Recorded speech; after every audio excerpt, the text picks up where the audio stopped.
మరిన్ని వివరాలు మా ప్రతినిధి పుల్లారావు లైవ్ లో అందిస్తారు. పుల్లారావు, ఎమ్మెల్సీ ఉప ఎన్నిక పోలింగ్ సరళి అక్కడ ఏ విధంగా జరిగింది? ఇంతవరకు పోలింగ్ ముగిసే సమయానికి 4 గంటల వరకు ఎంత మేర పోలింగ్ పర్సెంటేజ్ నమోదైంది? రేఖ, ఉమ్మడి నల్గొండ జిల్లా వ్యాప్తంగా ఎమ్మెల్సీ ఉప ఎన్నిక పోలిక అనేది చాలా సక్రమంగా సజావుగానే సాగిందని చెప్పవచ్చు. ఎక్కడ కూడా ఎలాంటి అవాంఛనీయ ఘటనలు చోటు చేసుకోకుండా ముందస్తుగానే పోలీసులు పటిష్టమైనటువంటి భద్రత ఏర్పాటు చేయడం జరిగింది.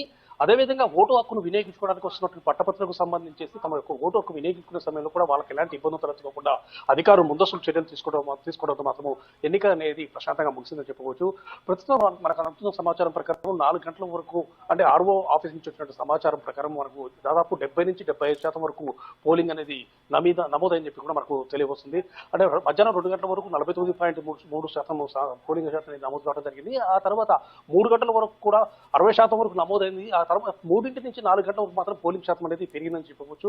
సో ఆర్ఓ ఆఫీస్ నుంచి వచ్చిన మామూలు సమాచారం ప్రకారం మాత్రం ఖచ్చితంగా 70 నుంచి 75% మధ్యలో మాత్రం పోలింగ్ నమోదైనట్టు మాత్రం పక్కగా చెప్పవచ్చు.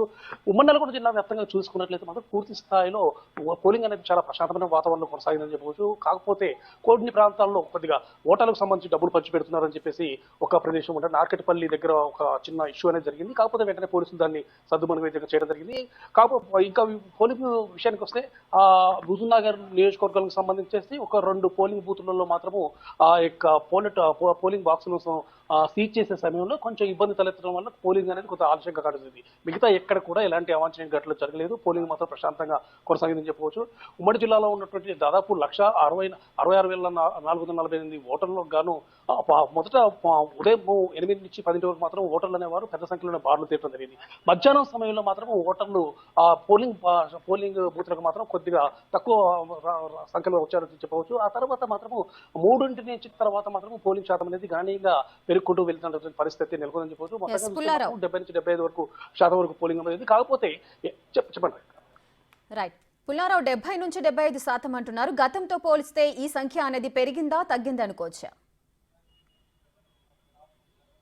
గతంలో కూడా ఇదే పర్సంటేజ్ ఇది నమోదని చెప్పొచ్చు రేఖ. ఎందుకంటే గతంలో యాక్చువల్గా ఈ ఉప ఎన్నిక, ఇప్పుడు ప్రజలే జరిగేది ఉప ఎన్నిక. గతంలో జరిగినటువంటి ఎమ్మెల్సీ ఎన్నికలకు సంబంధించేసి అధికార పార్టీ, అదేవిధంగా ప్రతిపక్ష పార్టీలు స్వతంత్ర అభ్యర్థిగా బరిలో నిలిచినటువంటి వ్యక్తులు కూడా పెద్ద సంఖ్యలో కూడా ఓటర్లను ప్రభావితం చేసే విధంగా వారికి సంబంధించిన విషయాలు వివరించుకుంటూ వెళ్ళారు.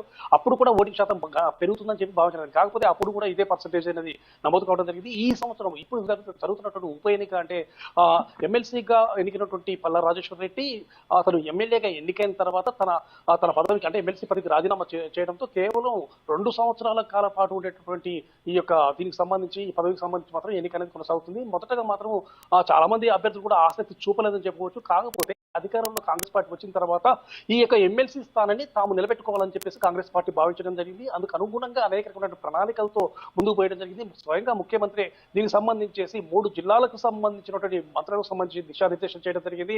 ఈ ఎన్నికలకు సంబంధించి కాంగ్రెస్ పార్టీ అభ్యర్థిని తప్పనిసరిగా గెలిపించుకోవాల్సిన బాధ్యత ఉందని చెప్పి కూడా మనకు చెప్పడం జరిగింది. సో దానిలో భాగంగానే అందరూ కూడా ముఖ్యంగా కాంగ్రెస్ పార్టీ అభ్యర్థిగా బరిలో నిలిచినటువంటి తీన్మార్ మల్లన్న విజయాన్ని తమ యొక్క భుజస్కంధాలపై వేసుకుని వారు ఆ యొక్క అతని విజయం కోసం చెప్పి కృషి చేయడం జరిగింది.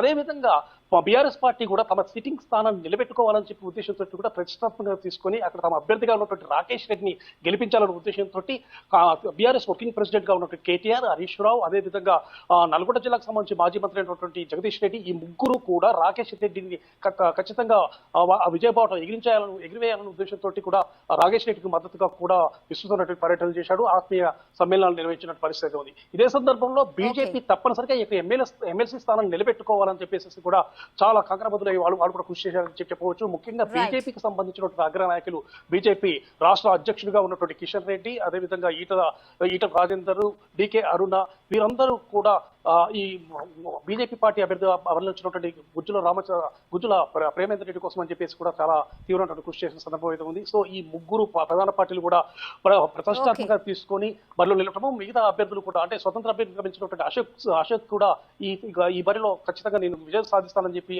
పట్టభద్రుల యొక్క, అదేవిధంగా ఉద్యోగుల యొక్క మద్దతు నాకే ఉందని చెప్పి అతను కూడా ప్రచారం కానిచ్చారు. చివరికి ఈ 52 మంది అభ్యర్థులు బరిలో నిలిచినప్పటికీ ముగ్గురు ప్రధాన పార్టీల మధ్యనే ఈ యొక్క పోటీ అనేది నెలకొంది. రేపు ఈ భవితవ్యం, అంటే రేపు 5వ తారీఖు జరిగేటటువంటి కౌంటింగ్ లో ఎవరు గెలుస్తారు అనే విషయం మాత్రం తేలనుందని చెప్పచ్చు. Right, thank you Pullarao, thanks for the live details.